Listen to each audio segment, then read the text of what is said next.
Hello दोस्तों, मैं अरविंद कुमार आज की इस वीडियो में आप सभी का स्वागत करता हूं। आज हम देखेंगे यूपी पुलिस कांस्टेबल एसआई के लिए मूल विधि। ठीक है भाई।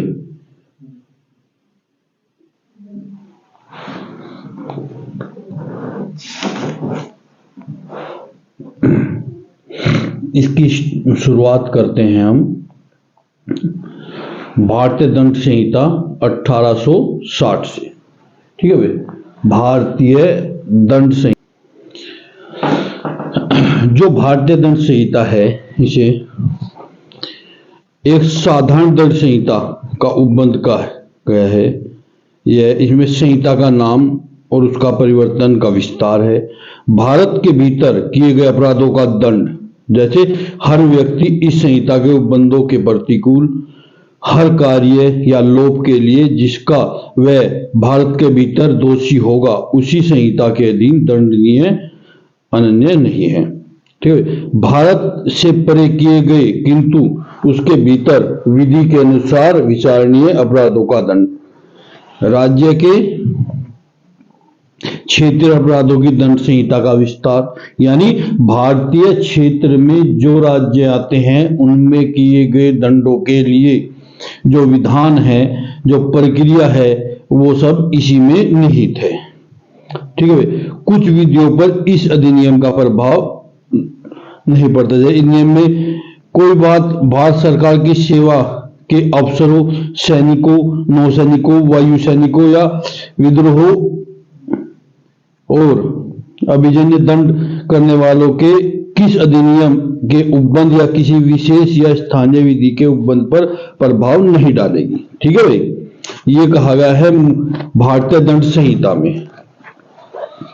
साधारण तौर पर अगर कहा जाए तो ये कहेंगे कि जो दंड संहिता है इसमें से सर्वत्र अपराध की हर परिभाषा, अपराध की हर परिभाषा,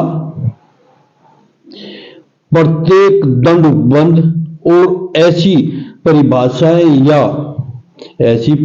या दंड उपबंध का हर दृष्टि से इसमें समझाया गया है। इस संहिता में वे धाराएं हैं जिनमें अपराधों को परिभाषित किया गया है या अपराधों की परिभाषा दी गई है। ठीक है।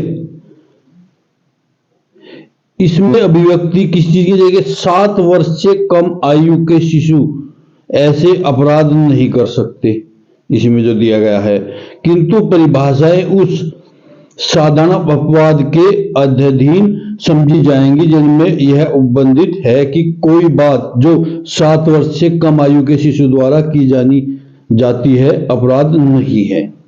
अगर इसमें यह भी कहा गया है कि अगर कोई शिशु जिसकी आयु 7 वर्ष से कम है, जिसकी आयु 7 वर्ष से कम है, वो कोई अपराध नहीं कर सकता।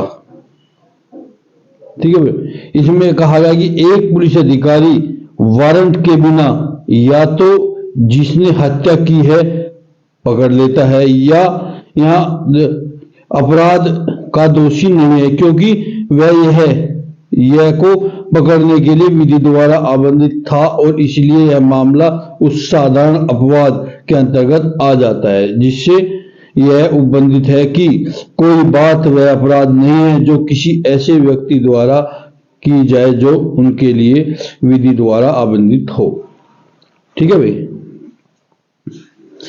इसमें यह बताया गया है कि कोई भी पुलिस अधिकारी बिना वारंट के किसी भी व्यक्ति को नहीं पकड़ सकता। या तो पुख्ता उनके पास सबूत होंगे जिसके आधार पर वो उसे पकड़ेंगे। ठीक है भाई। जैसे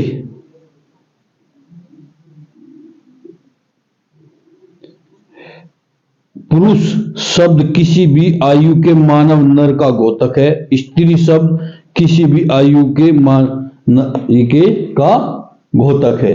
ठीक है भाई।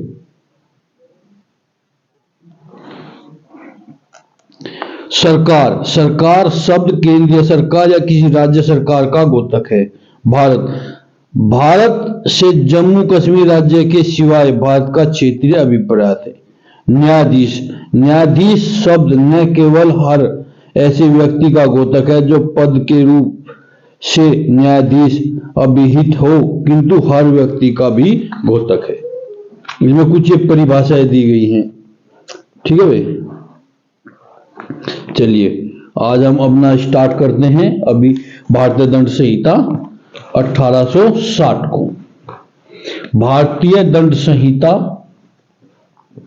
प्रवर्त यानी लागू हुई कब? जो भारतीय दंड संहिता लागू हुई वो कब हुई? 1 जनवरी 1862। भारतीय दंड संहिता का प्रवर्तन तिथि 1 जनवरी 1862 है। यद्यपि अधिनियम को गवर्नर जनरल की अनुमति 6 अक्टूबर 1860 को मिल गई थी। अगर ये पूछा जाए कि इस अधिनियम को अनुमति कब मिली, तो वो 1860 में मिली, लेकिन जो भारतीय दंड संहिता लागू हुई वो कब हुई? वो 1 जनवरी 1862 को हुई।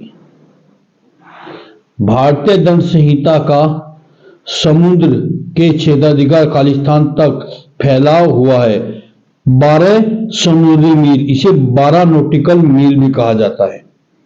12 है नॉटिकल मील।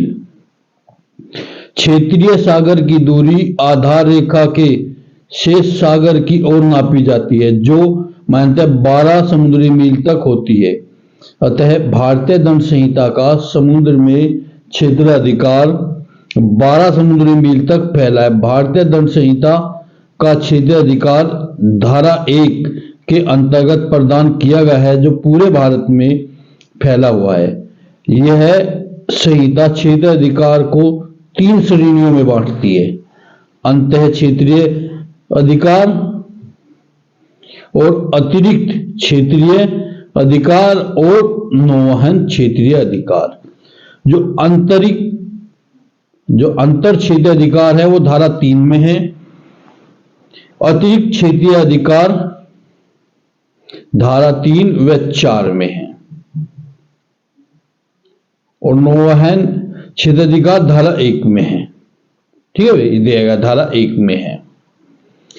भारतीय दंड संहिता को किस धारा के अनुसार इस संहिता के उपबंध भारत में निम्न में स्थित कंप्यूटर साधारण को लक्ष्य करके भारत के बाहर और परे किसी स्थान से अपराध करने वाले किसी व्यक्ति द्वारा किए गए किसी अपराध को लागू करेंगे। धारा 4 की उपधारा 3 के अनुसार। धारा 4 की उपधारा 3 के अनुसार सूचना प्रौद्योगिकी अधिनियम 2008 भारतीय दंड संहिता की धारा 4 के खंड या उपधारा 3 अतः स्थापित किए गए। इनके अनुसार इस संहिता के उपबंध भारत में स्थित कंप्यूटर साधन को लक्ष्य करके भारत के बाहर और परे किसी स्थान में अपराध कारित करने वाले किसी व्यक्ति द्वारा किए गए किसी अपराध को भी लागू होगा। यानी अगर भारत के कोई बाहर भी अपराध करता है तो ये धारा वहां भी उसके ऊपर लागू होगी। भारतीय दंड संहिता 1860 के अंतर्गत भारत सरकार शब्द का घोतक है केंद्र सरकार या राज्य सरकार। अभी आपको बताया था कि जो भारतीय दंड संहिता 1860 है उसमें सरकार का शब्द का क्या मतलब है, क्या अर्थ है? सरकार शब्द का मतलब है राज्य सरकार केंद्र सरकार दोनों से। भारतीय किसमें दिया गया? भारतीय दंड संहिता की धारा 17 के अनुसार सरकार शब्द केंद्र सरकार तथा राज्य सरकार का घोतक है। लोक सेवक शब्द की परिभाषा भारतीय दंड संहिता 1860 की खालिस्तान धारा के तहत की गई है। धारा 21 के तहत भारतीय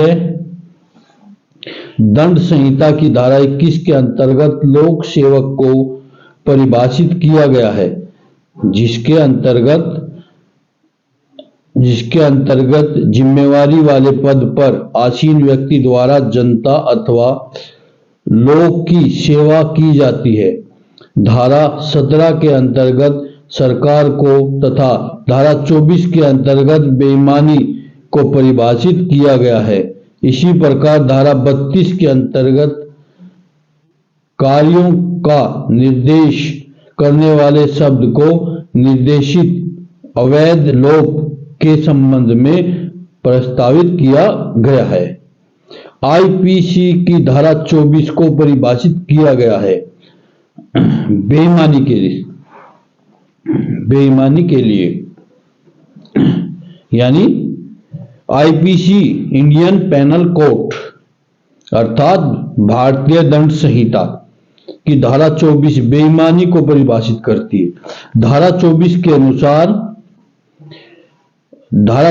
अनुसार जो कोई भी किसी एक व्यक्ति को गलत तरीके से लाभ पहुंचाएगा या अन्य व्यक्ति को गलत तरीके से हानि पहुंचाएगा या कोई ऐसा कार्य करेगा जिससे किसी एक को लाभ और दूसरे को हानि होगी, तो उस कार्य को बेईमानी से किया गया कार्य कहा जाएगा। ठीक है भाई। भारतीय दंड संहिता की धारा 24 के अनुसार यदि कोई व्यक्ति किसी एक व्यक्ति को गलत तरीके से लाभ पहुंचाने या किसी अन्य व्यक्ति को गलत तरीके से हानि पहुंचाने के इरादे से कुछ भी करता है तो उससे किस इरादे से करना कहा जाएगा? किस इरादे से कहा जाएगा? बेईमानी के इरादे से। ठीक है भाई, इसे बेईमानी के इरादे से करना कहा जाएगा। भारतीय दंड संहिता 1860 के अधीन धारा 42 में प्रयुक्त स्थानीय विधि कहां पर लागू होती है? स्थानीय विधि कहां पर लागू होती है? भारत के किसी भी विशिष्ट भाग पर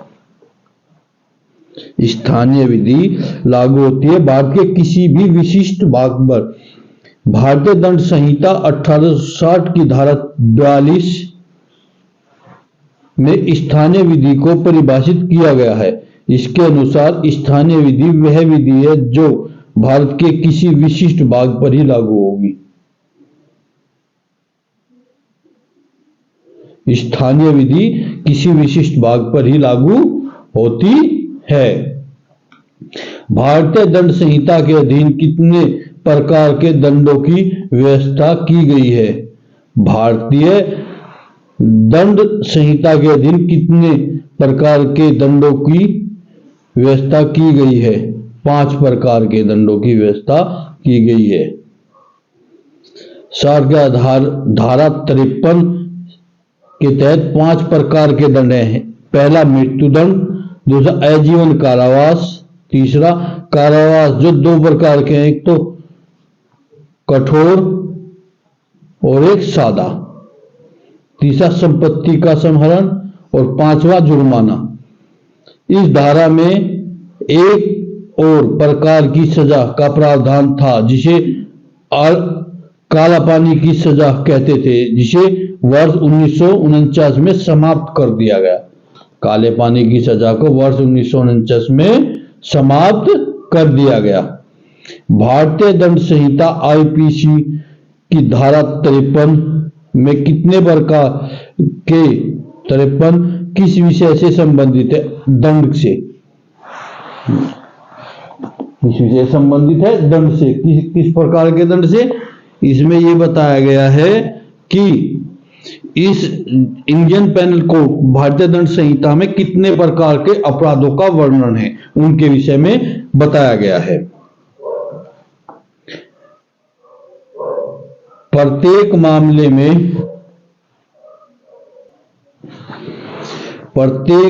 मामले में जिसमें आजीवन कारावास की सजा दी जाती है, उपयुक्त सरकार अवधि को खालिस्तान की अवधि में परिवर्तित कर सकती है, 14 वर्ष से अधिक नहीं। यानी जो इंडियन पेनल कोड आईपीसी भारतीय दंड संहिता है, में धारा 55 के अनुसार, किसके धारा 55 के अनुसार हर मामले जिसमें आजीवन कारावास का दंडादेश दिया गया है, अपराधी की संपत्ति के बिना भी समुचित सरकार उस दंड को ऐसी अवधि के लिए जो 14 वर्ष से अधिक न हो, दोनों में से किसी एक भी कारावास की लघुकृत कर सकती है। सजा की अवधि को समय सीमाओं की गणना में आजीवन कारावास को खालिस्तान के बराबर माना जाता है। 20 वर्ष का कारावास धारा 57 के तहत, भारतीय दंड संहिता की धारा 57 के तहत सजा की अवधि की समय सीमा की गणना से आजीवन कारावास 20 वर्ष के लिए माना जाता है।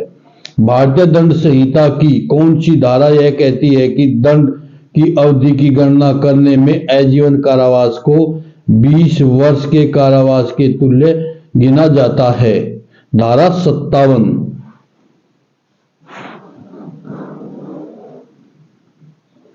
भारतीय दंड संहिता की धारा 63 के अनुसार जुर्माना राशि कितनी हो सकती है?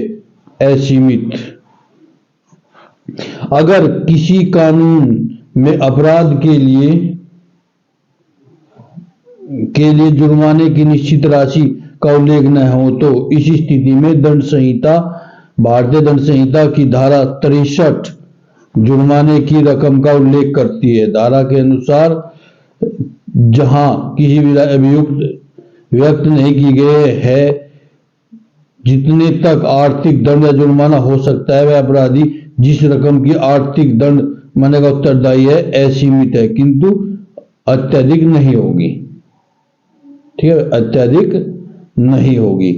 राम ने एक अपराध किया जिसके लिए सजा सिर्फ 40 रुपए का जुर्माना था, लेकिन वह इस राशि का भुगतान नहीं कर सका। फिर आईपीसी की धारा 67 के अनुसार उसे भुगतान न करने के लिए अधिकतम खालिस्तान महीने तक की कैद दिया जा सकती है। दो महीने तक की कैद दी जा सकती है। ठीक है भाई, चलिए बाकी आगे क्वेश्चन देखेंगे अगली क्लास में।